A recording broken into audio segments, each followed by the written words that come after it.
Between 2017 and 2022, Craig Mercer refinanced his business 4 times.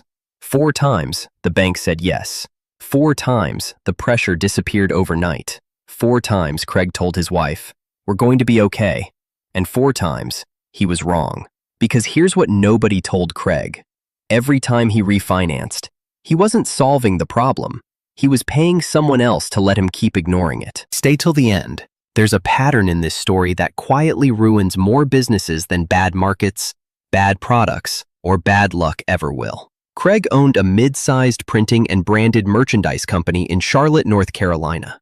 Corporate clients, event companies, sports teams, 14 years of solid relationships, and a reputation that paid the bills. By 2017, the business was doing $2.1 million in annual revenue. But quietly, almost invisibly, the margins had been shrinking for 3 straight years. Craig noticed. He just didn't stop.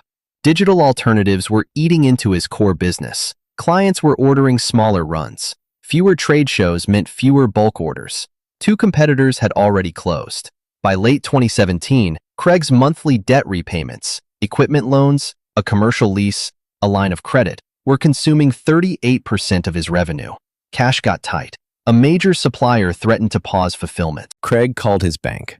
They offered him a refinancing package, consolidate the loans, extend the repayment timeline, lower the monthly obligation.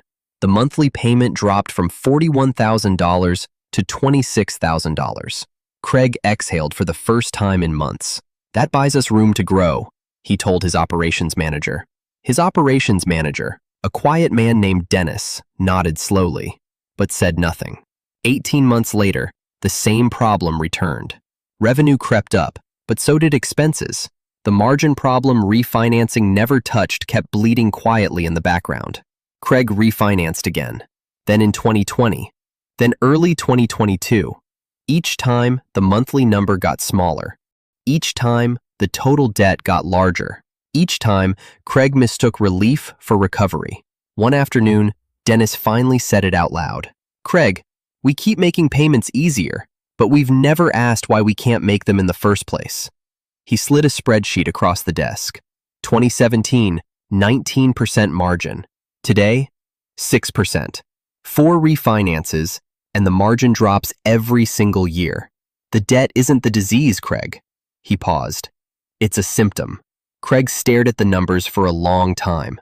The total debt had grown from $680,000 in 2017 to $1.1 million in 2022, even though he'd been making payments the entire time. He'd been refinancing to survive. But surviving isn't the same as recovering. Every restructure bought him time. Time he spent running the business the same way, serving the same shrinking segments, with the same cost structure that no longer made sense. The bank, Craig finally understood, wasn't his partner in recovery. They were simply giving him a longer runway to the same cliff.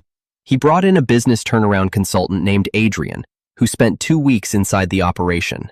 Her conclusion was blunt. You have 3 viable client segments and 4 that are costing you more to serve than they're generating. You have equipment capacity you're paying for and barely using, and you have a pricing model built for 2015. Craig spent the next 8 months doing what 4 refinancing rounds never forced him to do: fixing the actual business. He exited 2 underperforming segments, renegotiated his largest equipment lease, rebuilt pricing around current margins, not legacy relationships. By the end of 2023, net margin was back to 16%. He made his debt payments without a single conversation with his bank. Craig didn't almost lose his business because of bad luck. He didn't almost lose it because the market shifted. Plenty of competitors adapted. He almost lost it because every time the pain got loud enough to demand action, he found a way to make the pain quieter. Refinancing felt like a solution because it produced immediate relief. But relief and recovery are completely different things. Refinancing changes when you pay. It does nothing about why you're struggling to pay. Every business that survives long-term eventually faces a moment where the real question has to be answered. Not, how do we make this debt more manageable? But why is this debt a problem in the first place? The businesses that ask the second question survive.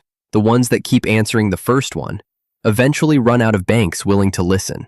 Key lessons from this story. Refinancing buys time. It solves nothing. Time only has value if you use it to fix the real problem. Recurring debt stress is a symptom. Find the disease. Don't just treat the pain. Rolling over debt grows the total burden. Every extension that isn't paired with operational change makes the eventual reckoning worse. Relief is not recovery. They feel identical in the short term. They lead to completely different places. The most dangerous moment in a struggling business is when refinancing makes everything feel okay again. People who want to understand how businesses really survive and why some smart people still quietly fail tend to find this channel worth their time. If that kind of thinking interests you, stick around.